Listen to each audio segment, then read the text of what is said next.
you have your quizzes back. I thought most of you did quite well. Rather than go through it today, I think what we'll do is give you you can look at the quiz, you can look at what you missed, and you can bring your questions to lab on Thursday's lab. It won't be as action-packed as last week's lab, and we'll have time to answer any questions you might have. This week in lab, we're going to be doing a case study. So it's a clinical case. So we'll be discussing the clinical case and how we can take what we know about the heartbeat and apply it to a disease state. And then, in addition to going through the clinical case study, there'll be an opportunity for everybody to sort of view the cadaver and everybody to catch up with what either they saw or didn't see from the previous work of the cadaver. I want to make sure everybody in the lab has seen what the people who did the last bit of work saw. So today we're going to sort of put it together, put what you know about contraction, put what you know about the electrocardiogram, and talk about the heartbeat from both an electrical and from a pressure and volume perspective. So we're going to talk about systole, mostly some diastole. We're going to talk about what opens and closes the valves and causes flow. We're going to spend most of our time talking about this diagram called the Wiggers diagram. Wiggers is just the name of the person who developed it. Not any comment about what it makes your brain do or anything like that. And so we'll walk through this diagram because it provides a lot of information about the heartbeat. So today we're going to finish really the heartbeat, and then on Thursday we'll talk about the vascular system and blood pressure. So here's an image from your text. Let's just go through it. So what we're talking about here, we're starting in diastole. The heart is at rest, and it is refilling with blood from the previous heartbeat. So blood is returning to the heart from the systemic circulation, inferior vena cava, superior vena cava, right atrium, flowing through the open tricuspid valve and filling the right ventricle. At the same time, blood is returning from the lungs through the pulmonary veins into the left atrium and through the bicuspid or mitral valve into the left ventricle. So filling of the ventricles is happening during diastole. The AV valves are open, and the semilunar valves are closed. They're closed because the pressure in the aorta and the pressure in the pulmonary trunk are higher from the previous heartbeat. We're going to get to that by the end of today's class, why they're still high. The pressure in the aorta and the pressure in the pulmonary trunk are higher from the previous heartbeat than in the ventricles that they're connected to. And this arrow and this arrow don't indicate flow. They indicate what would flow if the valves were open, right? So there's this tendency for backflow, but it's prevented. There's this tendency for backflow during diastole, but it's prevented by the closed semilunar valves. You may have noticed, remember the semilunar valves had this sort of parachute shape, and that's trying to indicate here. The backflow catches the cusps of those valves and causes them to close.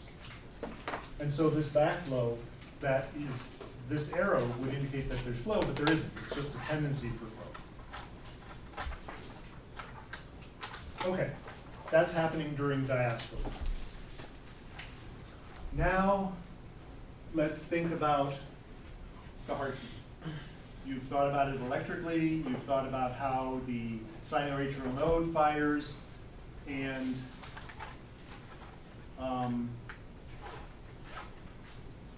Let's see, did I go to the next slide by accident? Yeah, I was really confused. So the sinoatrial node fires, the atria contract. Whatever blood was pooled in the atria is now squeezed by atrial contraction through the open AV valves from the right atrium into the right ventricle and from the left atrium into the left ventricle. So there is, during atrial systole, some blood that was in the atria is pumped by the atrial contraction from atria to ventricles. But that blood, because most of the filling happened during diastole, atrial systole is not required for life. It's beneficial. It gives us about a 15% boost to our cardiac output, a term that I'll define in a little while. But it's not required. But we're talking about the normal heartbeat, so normally all of us have an atrium that's beating, and so normally the atria contract and pump some blood from atria into ventricles. That's atrial systole or atrial contraction. Jasmine. So most of the blood is going from the atria to the ventricle during diastole? Yeah. So when the atria contracts, then like? A little bit. So some of the blood that returned didn't get all the way to the ventricles. Some of it stayed here, and now atrial contraction is helping that blood that's here in the atrium, some more of it, get into the ventricle.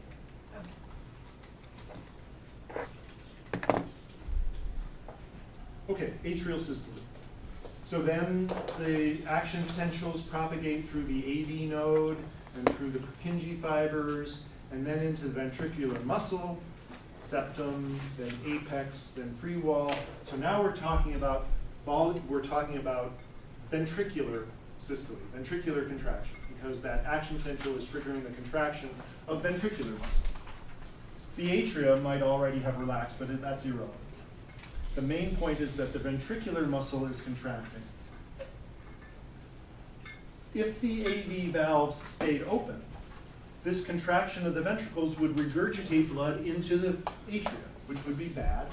And so we have evolved valves, the AV valves, to prevent that. So the very first thing that happens during atrial ventricular systole is that little bit of pressure that is generated, the very first amount of pressure that's generated by the ventricles, closes the AV valves and prevents regurgitation. But the semilunar valves have not yet opened. So all the valves are closed, and the ventricles are contracting. And so this is what's called isovolumetric contraction. Iso means same, isovolumetric, same volume. The ventricles are contracting for a fraction of a second, but since there's no flow, there's no change in volume. No change in volume gets this fancy name, isovolumetric. All the valves are closed during isovolumetric contraction. The ventricles are contracting, so pressure is building up, but there's not yet any flow because all the valves are closed. This is for a very short period of time, 100 milliseconds. Because then, as soon as the pressure in the ventricles exceeds the pressure in the, as soon as the pressure in the right ventricle exceeds the pressure in the pulmonary trunk, and as soon as the pressure in the left ventricle exceeds the pressure in the aorta, which only takes about 100 milliseconds, then the semilunar valves are opened and blood flows out. And that's a period called rapid ventricular ejection.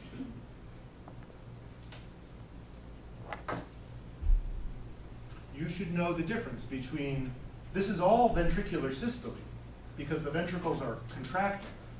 But during the very first part of ventricular systole, it's isovolumetric. And then rapid ejection happens when the semilunar valves open. Yes? Sorry, so the pressure is like at equilibrium on The pressure is building, there's no equilibrium at any time in the heartbeat, but here the pressure is building up. The pressure has built up enough to close the AV valves, but not enough yet to open the semilunar valves.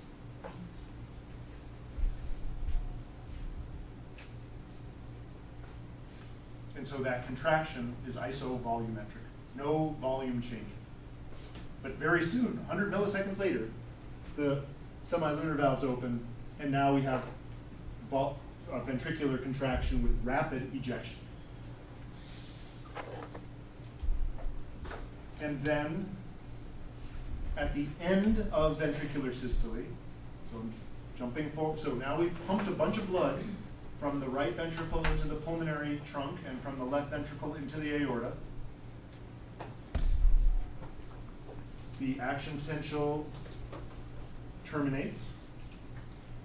The muscles start to relax. The ventricular muscles starts to relax specifically. The pressure falls because the chambers are relaxing.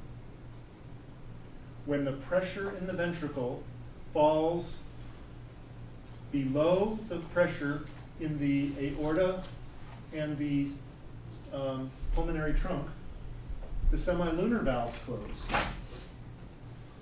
So the semilunar valves have just closed. The AV valves are still closed. And we have isovolumetric relaxation. Isovolumetric because all the valves are closing and the pressure is dropping because of this relaxation. And pressure is dropping, but no volume is changing, isovolumetric. If all the valves are closed, it's isovolumetric. But it only lasts about 100 milliseconds because very soon the pressure in the ventricles falls below the pressure in the atria. After all, the atria have been sort of refilling during ventricular systole. The atria have been relaxed and refilling. So there is a bunch of blood pooled in the atria. And as soon as the pressure in the ventricles falls below the pressure in the atria, very soon, the AV valves open and blood rapidly refills. And we're in diastole. We're back to where we began. And we do that over and over again, once a second for your whole life. So that's an overview of the heartbeat, but that's not good enough for us because we want to go through the gory details of the Wiggers diagram. So this is a picture of the Wiggers diagram from your textbook, which is very good. And with these number-coded events, it walks you through it. So if you don't get it from class today, use your textbook to get it. But I'm not going to use the textbook image because it's too small. You probably can't even see it. I can see it because I'm standing right up next to it. But when you have a textbook in front of you, you can see it and you can study it. What I'm going to use instead is a different version of the same thing. It's just a little easier to see. But let's walk through what we see in the Wiggers diagram that you'll see in your textbook, and then I'll transition to a different version of it. So the top figure, so the cartoons of the heart are almost never shown, but they're helpful for educational purposes. The Wiggers diagram are these four graphs. The top graph, and I think it's almost always the top graph, shows pressure, and it's as a function of time.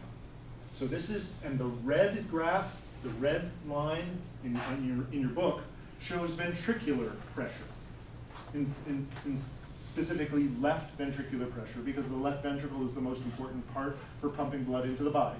So it focuses on left ventricular pressure. Some of them show left atrial pressure, which we're not going to focus on, but you can get that from the book. Most of them also show aortic pressure, which we will talk about. But this big hump is left ventricular pressure, and we're going to make sense of it. The second panel in the Wiggers diagram shows left ventricular volume. So this is volume. as a function of time. And they're all on the same time scale.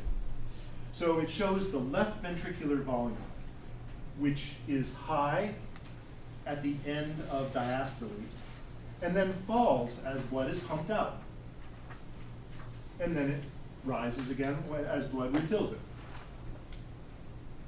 So pressure, volume, electrocardiogram that you already know a lot about, the P wave that triggers atrial, or that represents atrial systole, the QRS complex that represents the beginning of ventricular systole, the T wave that represents the end of ventricular systole. So the electrocardiogram is on the Wiggers. And then this sonogram or something indicating of heart sounds. So the idea here is this little buzz here in this figure is showing the click or lub of the first heart sound and the second heart sound. That will make sense though. Okay, so this is what your textbook does. But what I'm going to do instead is show you this, and I'm going to show you this in part because I can scroll through, and instead of taking snapshots, well, so your handout has snapshots, but what we can do instead of doing a snapshot is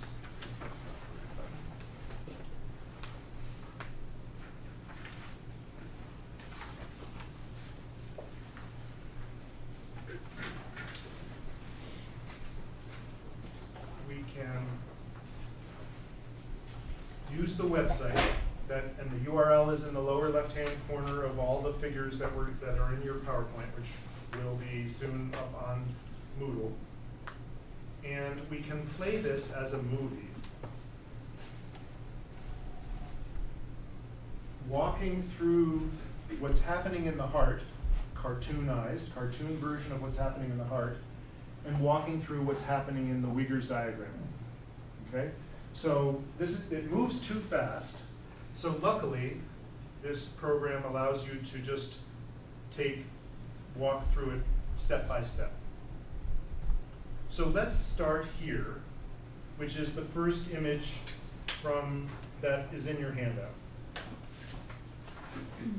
We are in diastole. This website calls it diastasis. That's not a term you need to know. Diastole is, but not diastasis. This is where we are. The green line, the green vertical line, is always where we are in time. Can you all see this? I mean, do I need to dim the lights even more? Is it okay in the back? So you can see, we're in diastole. We have not yet started atrial systole, the P wave, of the next beat. The heart is silent. Filling, is the heart filling? Well, yeah, the volume. So, I should say, this one puts the pressure and the volume curve on the same panel. So let's get clear. The red line, can you see the red on blue? Because sometimes red on blue is really hard to see. Okay, the red line is left ventricular pressure. The white line is left ventricular volume. The green line is aortic pressure. And the yellow line is atrial volume, atrial pressure, which we're not going to talk about. So here's the key to the color codes of the lines on this graph.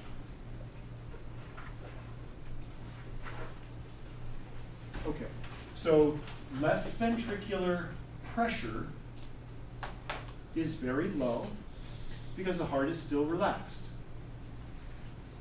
Left ventricular volume has filled because we're most of the way through diastole.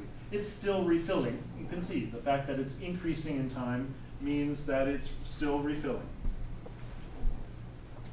The AV valves are open because it's refilling, and the semilunar valves are closed because the pressure, let's see this, the pressure in the aorta is greater than the pressure in the left ventricle, So that pressure in the aorta would flow backwards, but it doesn't because the valve is closed. And we don't see the pressure in the pulmonary trunk, but it's the same story. Pressure in the aorta is greater than the pressure in the left ventricle, and that tendency for backflow closes the semilunar valves. So the semilunar valves are closed, but because of the higher pressure in the tubes relative to the ventricles, and the AV valves are open because of the higher pressure in the atria than in the ventricles, because the ventricles are so dramatically relaxed.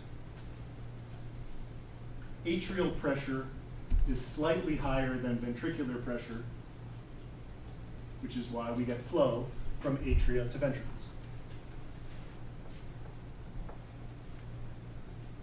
Okay, so I'm spending a lot of time in something that's not very interesting to get you oriented to these charts.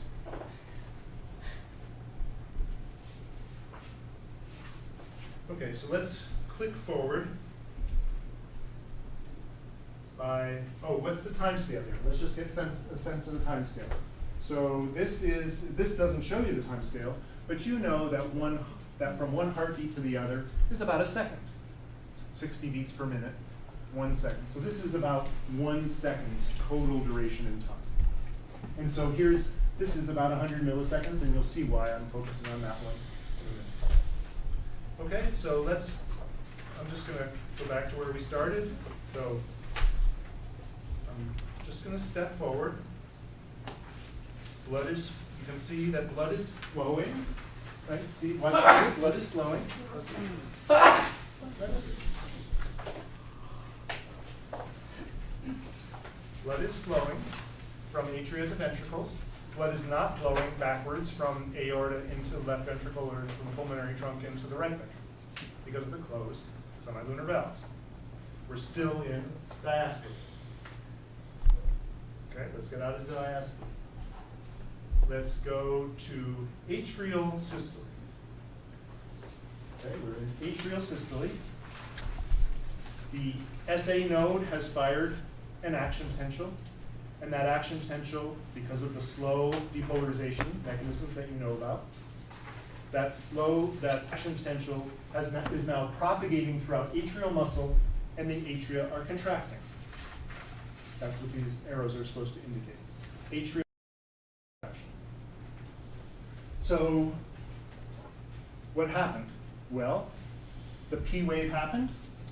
We know that because the P wave is the electrical representation of atrial systole. And atrial, I'm just going to step forward just a fraction of a second.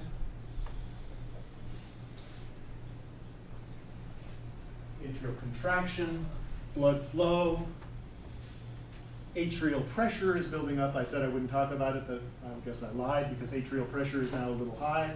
And the difference between atrial pressure and ventricular pressure is increasing, so there's a little bit more blood flow in response to that difference in pressure and the fact that the valves are open to help complete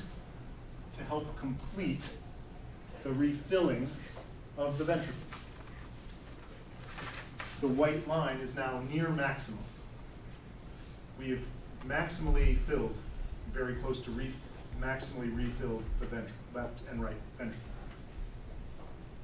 Okay, everybody see where we are. We're in atrial systole, but we're still in ventricular diastole.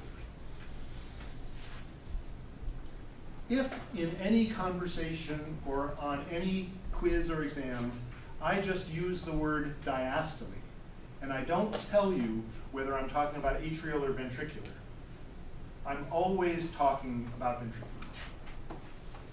If I say atrial systole, then I'm talking about atrial systole. If I say ventricular systole, I'm talking about ventricular systole. If I just say systole, I'm talking about ventricular systole. That's the way the world works.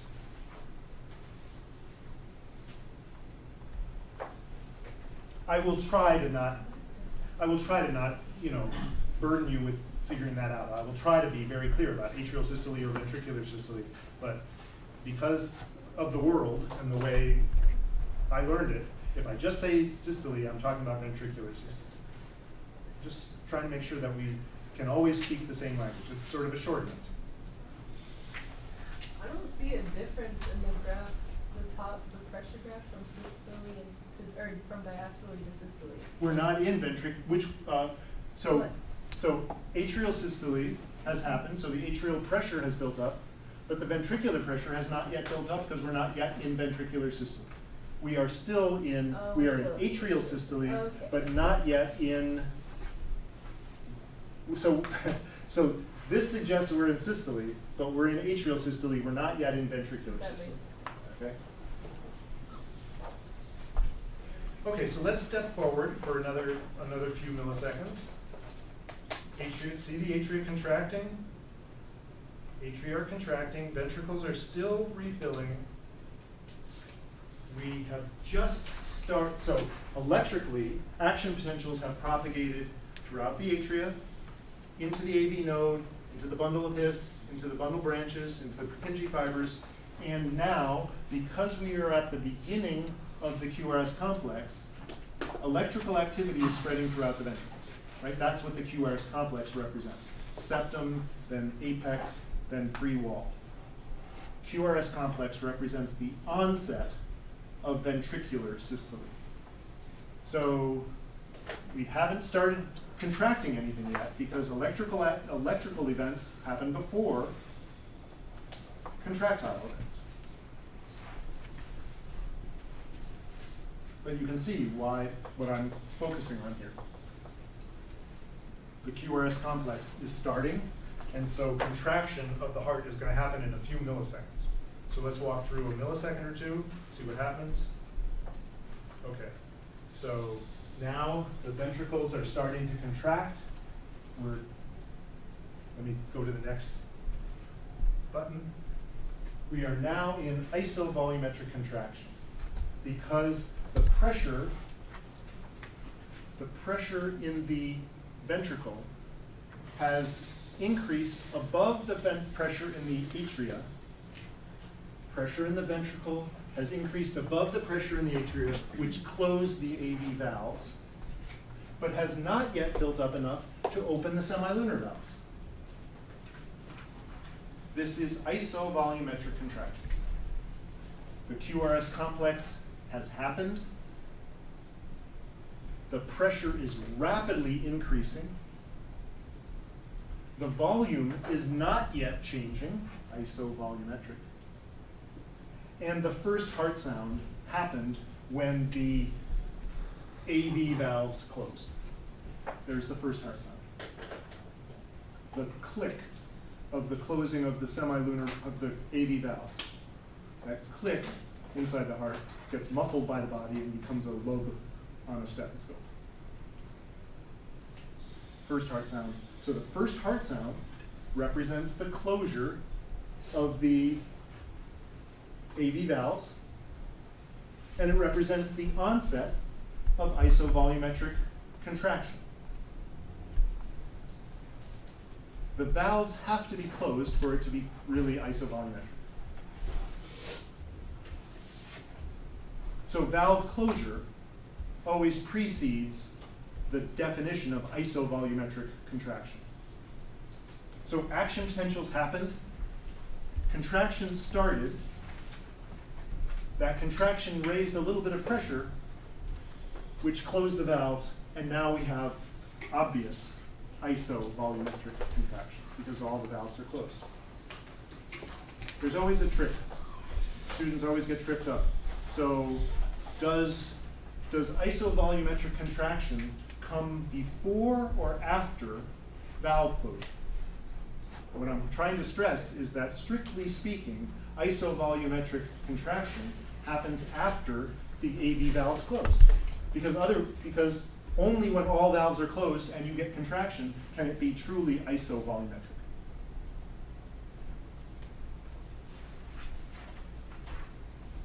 Okay, so now we are in ventricular systole, but we haven't pumped any blood yet. We're in isovolumetric contraction. Pressure is building up really fast. The red line is very steep. But the white line is still flat because the volume is not changing. Okay, so let's walk through a few more milliseconds. Okay, so the heart is contracting, the ventricles are contracting. Now I'm going to get into rapid ejection. So the cartoon is a little bit false because it makes it look like the valves, if you pay attention here to the valves, the valves seem to open before the volume starts to change. So you can see here's the green line. The volume is still flat, but this valve looks like it's opening. That's a mistake in the animation. Let's stay focused on the graph. The valve should still be closed because the volume is not changing. The pressure has built up, but the pressure in the ventricles is still below the pressure in the aorta. The pressure in the left ventricle is still below the pressure in the aorta, so that would keep the valve closed. So this cartoon is jumping the gun a little bit, okay? Just be clear. But in a few milliseconds, the pressure in the ventricle is going to get higher than the pressure in the aorta, and the valves will open. And when the valves open, the semilunar valves, and particularly the aortic semilunar valve, when the valve opens, blood is going to rapidly be ejected, and so the volume will now fall very fast. And the pressure actually continues to rise even as the volume falls. So let's take a look at that. So I'm stepping forward. Pretend the valves are closed.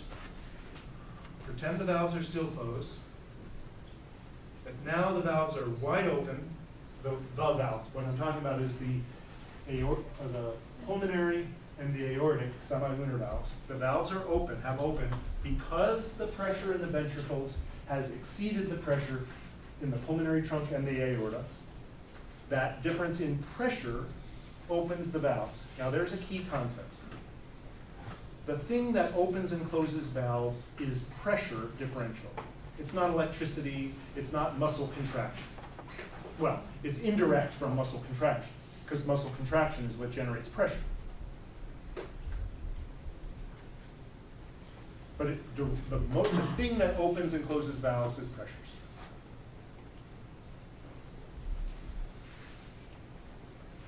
Okay, so now where are we? Let's take a step forward.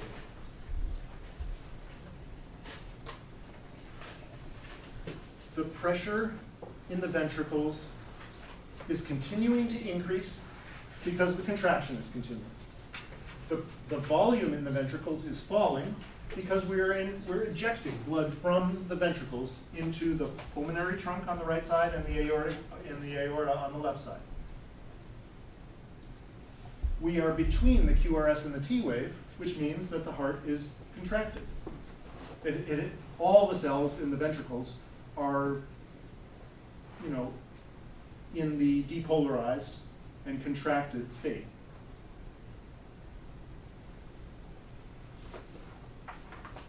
The opening of the valves did not generate a sound. What generates a sound is the closing of valves. So, opening, soundless, closing makes a sound. Opening, closing, opening, closing.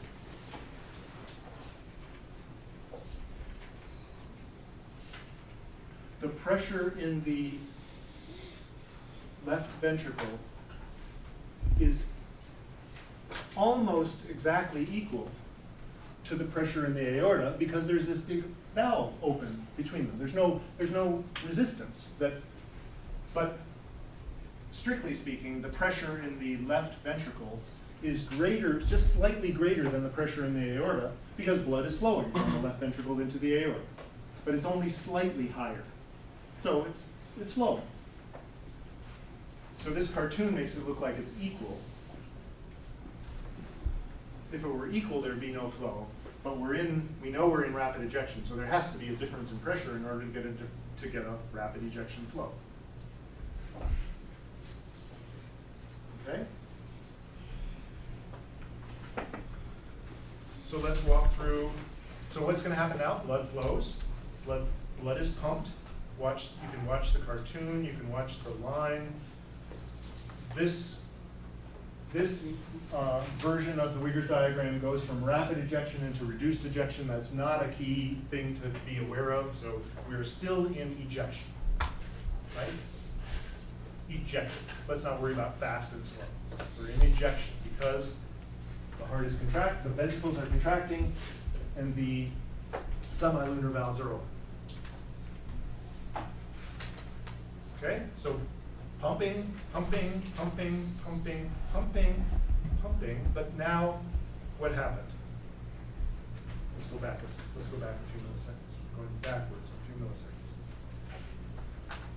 What happens during the T wave? Repolarization. So what happens after repolarization? Relaxation. So ventricular pressure is now starting to fall.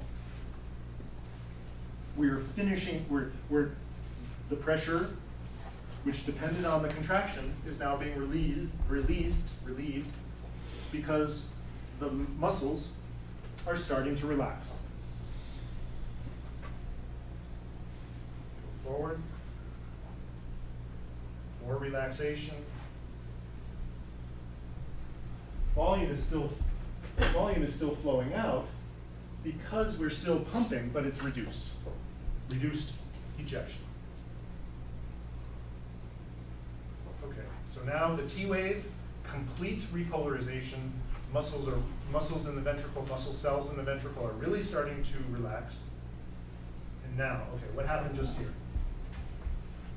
The pressure in the left ventricle fell below the pressure in the aorta. The pressure in the left ventricle fell below the pressure in the aorta. There was a tendency for backflow, but the the aortic semilunar valve came to the rescue and snapped shut. Second heart sound. Relaxation. Ventricular pressure falls below aortic pressure. A tendency for backflow that's prevented by the closure of the aortic semilunar valve, which generates the second heart sound. Snapshot. Zoe. Why is there like a small increase in the Why do we get this? It is real. It's called this little groove is called the dicrotic notch. The movement of the aortic semilunar valve causes this little dip in pressure, and then once it's closed, the pressure in the aorta is normalized. So it's got a name, but it's not a key thing. So I don't want you to try to focus on this dicrotic notch. The point is the pressure in the ventricles is falling, and the pressure in the aorta is falling, but the pressure in the aorta is higher than the pressure in the left ventricle, which closes the aortic semilunar valve. Heart sound, volume. Now we're going to go, what are we going to go into? All the valves are closed. The heart is relaxing. What are we going to go into? We're going to go into isovolumetric relaxation.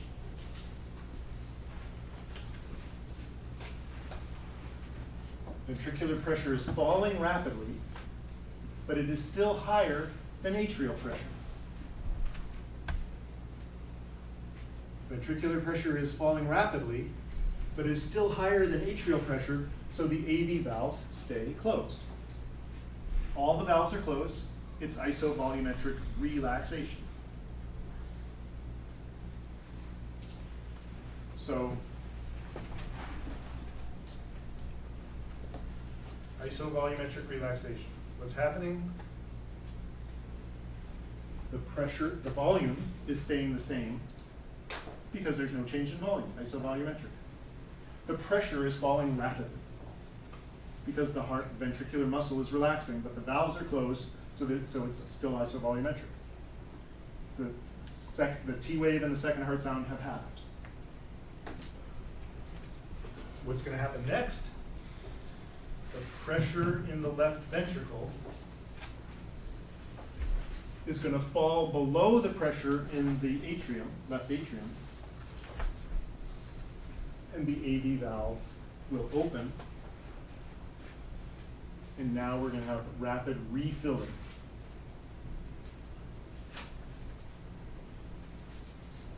The refilling, sometimes, not always, causes a third heart sound. So the first heart sound is the closure of the AV valves. The second heart sound is the closure of the semilunar valves. The third heart sound, if present, represents this whoosh of blood through the now open AV valves.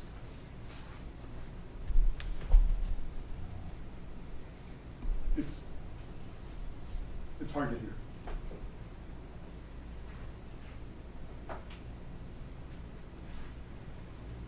And we're pretty close to where we started, right? I mean, we're getting there.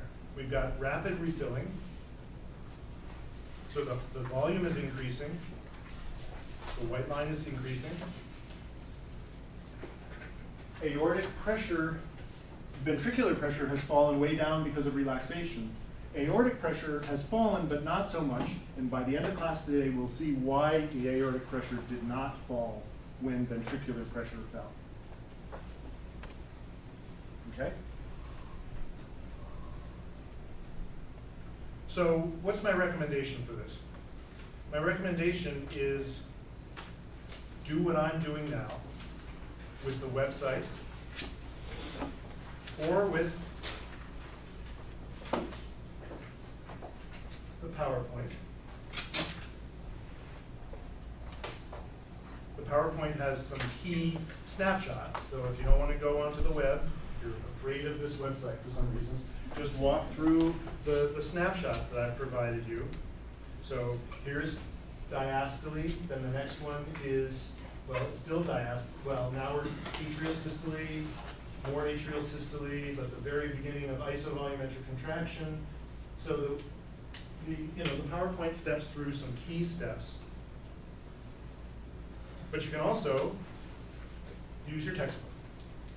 Your textbook walks you through this in the same way.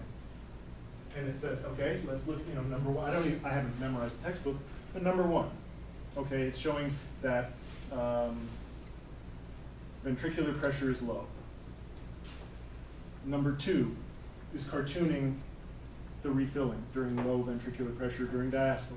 Number three, I don't know what they're saying. Number four illustrates that the aortic pressure is still high because of elasticity. I'll give you the answer to the next question.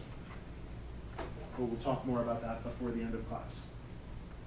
In other words, you can walk through number 5, number 6, you can walk through the book. I think it does a pretty good job of walking through it. Or you can just walk through the PowerPoint and the story that I just told, or you can go to the website and actually click through it and make sense of it yourself based on the story I just told. And you can use the video to review what I've said. Lots of ways to master the Wigger's diagram. And let's be honest, mastering the Wigger's diagram is what cardiovascular, well, at least cardiac physiology is all about. Because it's all there. Pressure, volume, electrocardiogram, heart sounds. It's all there.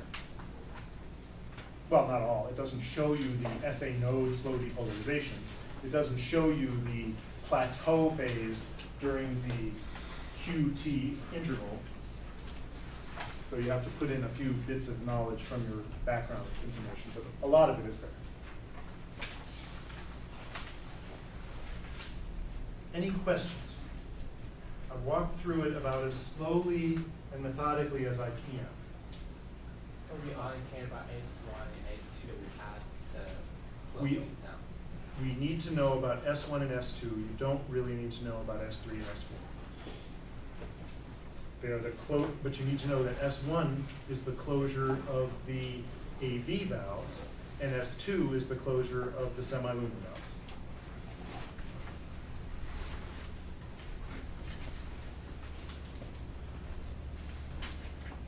S1 indicates the beginning of isovolumetric contraction, and S2 represents the beginning of isovolumetric relaxation.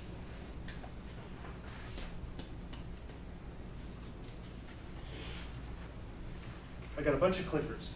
So get out your clickers and we'll see how you do on these questions.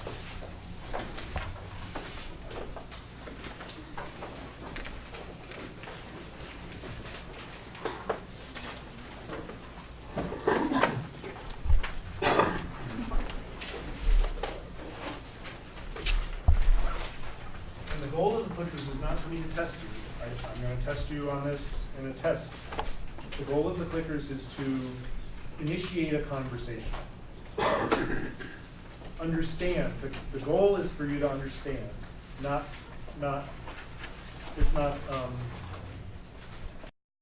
an evaluation. Okay? So if the clicker question provokes a question in your mind, or if the answer says, I don't understand that, now is a good time to ask it. Now is a good time to ask your question. Because this is not an evaluatory thing. This is a way to get a conversation going. Okay, during ventricular filling, diastole, what causes the semilunar valves to be closed?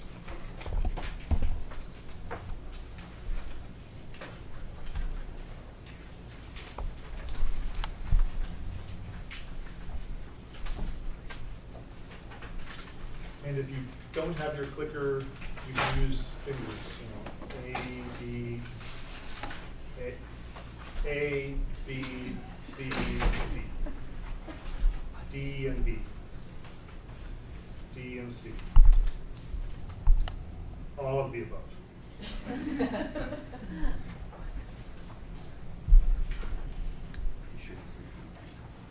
Okay, so I see a large number of correct answers, which is B. So somebody, besides me, well, let's go through them. Why is A not a good answer?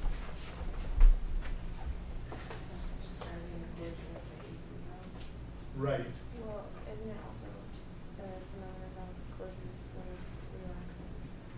Well, and would contraction of papillary muscle cause these, are they even connected to the semilunar valves? No.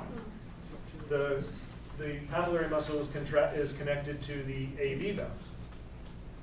And do they cause the AV valves to close? No, if anything, they would cause the AV valves to open. But what the papillary muscle and the chordae tendineae really do is prevent the AV valves from regurgitating.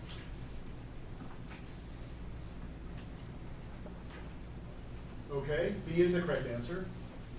Anybody want to explain why? You could just say, well, that's what Bob said. I guess that's a legitimate answer. But yeah, that is the correct answer. The pressure in the atria exceeds the pressure in the ventricle. Would that cause the would that have anything to do with the semilunar valves? No. What would that do? If that were true, what state would we be thinking of? Or yeah, the AV, if the AV valves, if the pressure in the atria exceeds the pressure in the ventricles, what valve is going to change? Give me the name of the valve and whether it opens or closes. The AV valves open. So that's not the question. The pressure in the ventricles exceeds the pressure in the atria. What does that cause the semilunar valves to be closed? No. What does that cause? That causes the AV valves to be closed. So D was an answer that I saw in the room a little bit, but that's not answering the question, because the question refers to the semilunar valves. Conversation? Question? So there's the answer. I think I gave you printouts of these, so you can, circle the answer and then take any notes to make sure you understand why A was wrong and why B was wrong and why B was right. Okay, let's go to the next one. At the beginning of isovolumetric ventricular contraction, so in our mind, beginning of isovolumetric contraction, what causes the bicuspid and tricuspid valves, the AV valves? Remember the name, bicuspid is the left AV valve and tricuspid is the right AV valve. And the bicuspid valve is also known as the mitral valve. So all of these names are anatomy that you showed me pretty well on the quiz. what causes the bicuspid and tricuspid valves to close?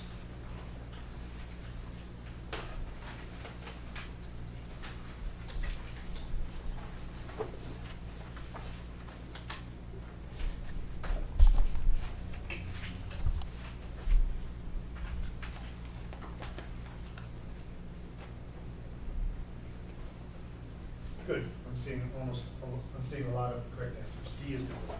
But let's go through it again and make sure we understand. So contraction of the papillary muscle and tension in the chordae tendineae hold them closed. A common misperception, and it's not right. Contraction of the papillary muscle and tension on the chordae tendineae prevent them from regurgitating. They do not hold them closed. Wait, so they are like this, right? They're this when they're open, Right, and they then close, and then the chordae tendineae pull against prevent them from doing this. Yeah. Is everybody clear what my some flaps of the, let's say, bicuspid valve, pressure caused it to close, sound. These are the chordae tendineae attached to papillary muscle, which prevent the those thin little flaps from doing this. Okay, so A is not correct, because that's not what causes them to close, that's what causes them to not go backwards. There's a word for it that I'm blanking on right now. The pressure, so now let's look at B. The pressure in the aorta and the pulmonary trunk exceeds the pressure in the left and the right ventricles. That causes valves to close, but which valves? The semilunar valves, not the AV valves. Pressure in the atria exceeds the pressure in the ventricles. That changes the state of the AV valves, but it doesn't close them, it opens them. Okay, everybody with me on this? So this is the sort of thing that, I mean, you're doing really well, so maybe I did a really good job of teaching it this year, because that hasn't always been the case. Or maybe you're just a lot more on top of it than your others. Okay, so let's do another one. And then let's do these and then we'll take a break. And maybe I'll go through them a little faster because you're doing so well. At the beginning of rapid ejection, what causes the semilunar valves to open? At the beginning of rapid ejection, what causes the semilunar valves to open?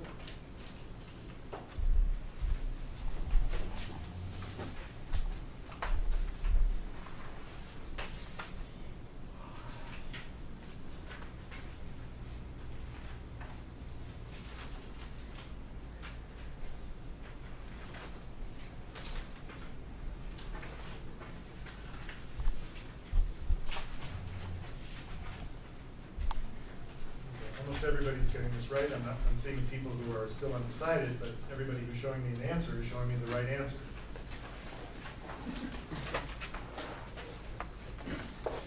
Any questions? Rather than walk through it, are there any questions?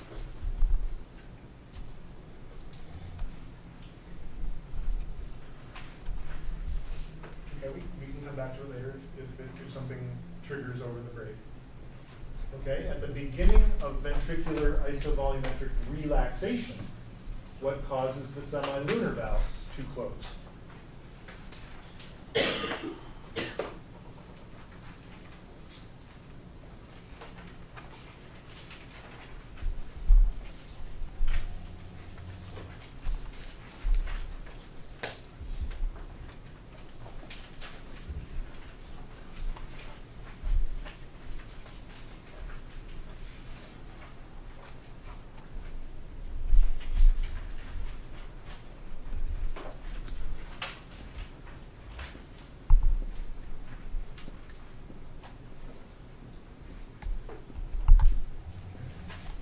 Most of you are getting this right. It's B. Let's walk through this one briefly. Papillary muscle and chordae tendineae don't do anything to the semilunar valves. the pressure in the atria exceeds the pressure in the ventricles, no, that causes these AV valves to open, which isn't the question. The pressure in the left ventricle exceeds the pressure in the aorta. That causes the pressure in the left ventricle exceeds the pressure in the aorta. That would cause the semilunar valves to open. So that's not the answer to the question. The pressure in the aorta exceeds the pressure in the left ventricle, causes the aortic semilunar valve to close, which is part of the answer. Okay? I think there's just one more.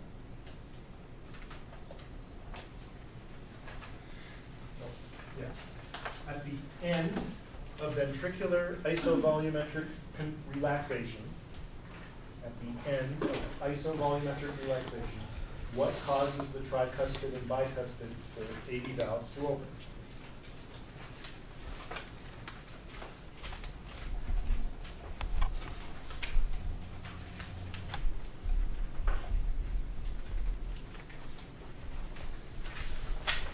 Good. Lots of C's. So you've got the pressure in the valve story very well right now. The key is to put this together in your minds and then remember it on a quiz or an exam. Okay. So for this question, does the contraction of the atrial myocardium does it follow the pressure exceeding? What causes them to close is the pressure. Right. The contraction of atrial myocardium, which is going to happen during atrial systole, is going to cause flow, but the valves are already open. Remember, they opened even before atrial systole happened. So this So follows. what causes them to close is the pressure, not atrial systole. To open. What causes them to open is the pressure differential, not atrial systole. Atrial systole pumps a little bit of blood through the already opened valves. Okay, let's take a break. There's one more. We can do that after the break. It's something else. So let's take a break, a couple of minutes, and then we'll come back and talk about we'll talk about the aorta a little bit more. And then I've got some things to teach. Switching gears a little bit. Asking you to put some information maybe from your own background and maybe from your reading. Let's just use this to get a conversation going. What causes heart murmurs? A heart murmur is an abnormal heart sound. So S1 and S2 are normal, S3 and S4 are normal, but a murmur is not normal. What are two possible causes of a murmur?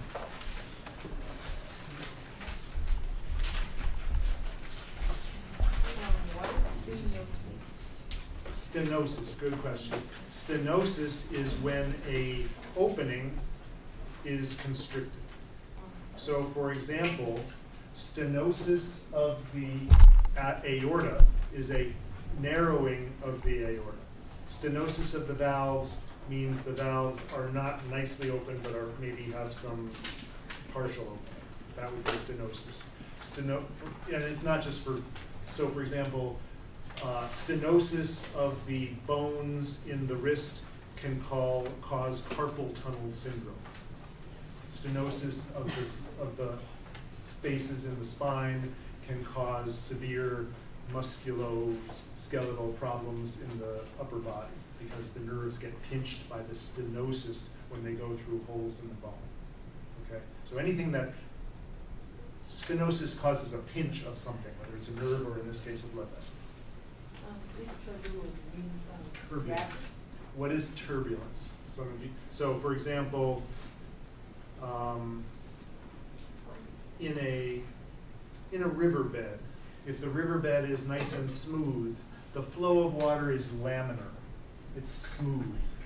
If the riverbed has a lot of rocks in it, the flow of water is turbulent. That's turbulence.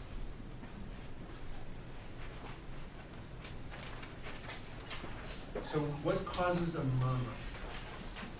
Okay, so I didn't teach it, so you don't know the answer, I can tell. The answers are C and D. So opening and closing of the valves at the wrong time would cause an abnormal heart sound, but it wouldn't be called a murmur. A murmur is when we have, so why does turbulent flow cause an abnormal sound? Well, laminar flow is silent. You know, just think of a stream that is flowing smoothly. It doesn't make a sound.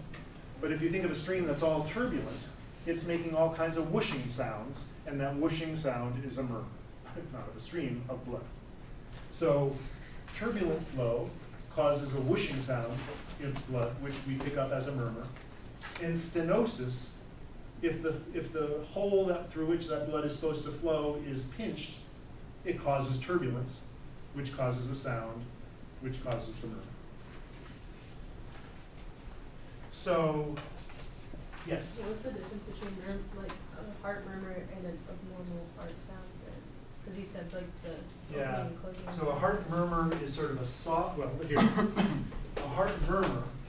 So this is a sonogram from your book that cartoons some common murmurs. So for example, here's the first heart sound, which represents what? First heart sound represents the closing of the AV valves. And the second heart sound represents the closing of the semilunar valves. So here is a sound that is happening during systole. What is normally happening during systole is rapid flow of blood through the aorta. So if there was stenosis of the aorta, there would be turbulent and not laminar flow in the aorta, and that gives rise to a sound, a whooshing sound, during systole. So instead of it being lub-dub, with silence in between, it's lub-sh-dub. That sound, the turbulence is generating a sound that can be heard. And so, how can you tell the difference between aortic stenosis and mitral regurgitation? Well, if you're a physician and you become trained at this, you pick up large, loud sounds that build. So, lub, sh, lub, dub.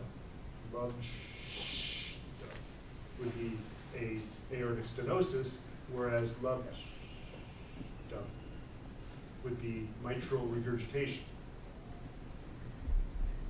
Both happening during systole, but one is abnormal sound coming from the outflow to the aorta, and one causing abnormal backflow through the mitral valve.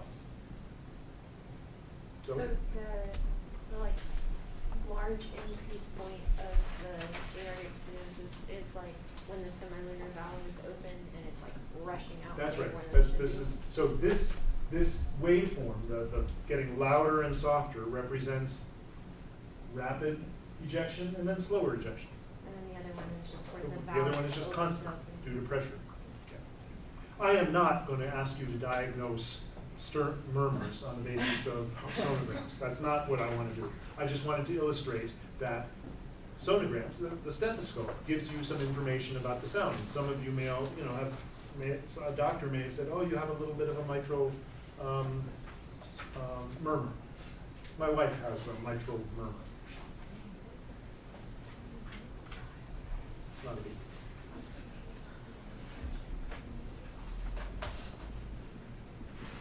Ductus arteriosus, you can look it up. You can Google it and see what ductus arteriosus is. Okay? So, do not memorize the sonograms of the various murmurs. Don't. The idea here is just to illustrate that the sounds can give you some information about what's going on in the heart. Now, I thought I was going to tell you about the aorta, but it turns out this is the last slide. So,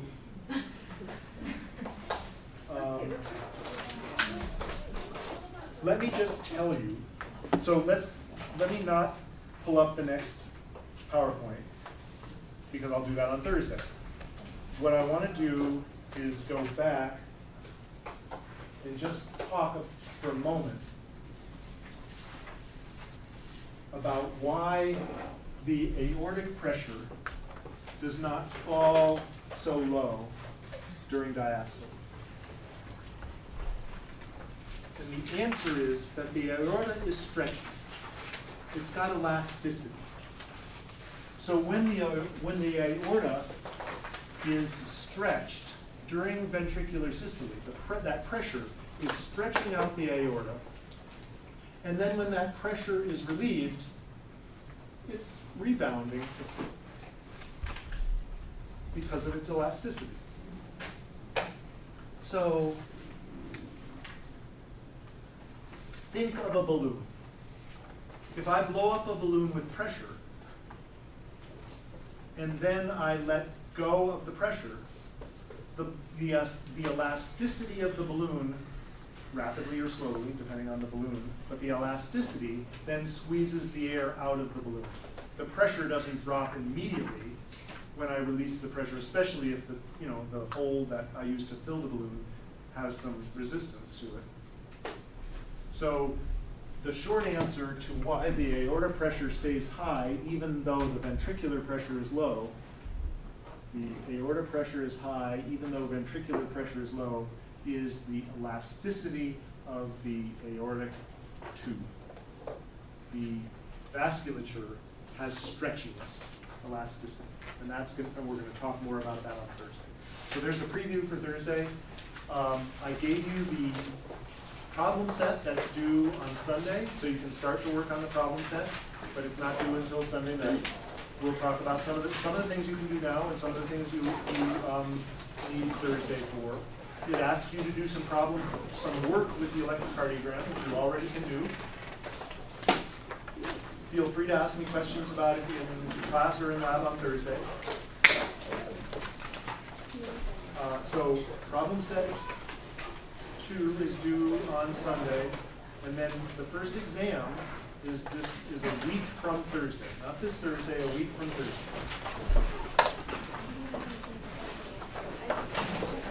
Okay, see you on Thursday.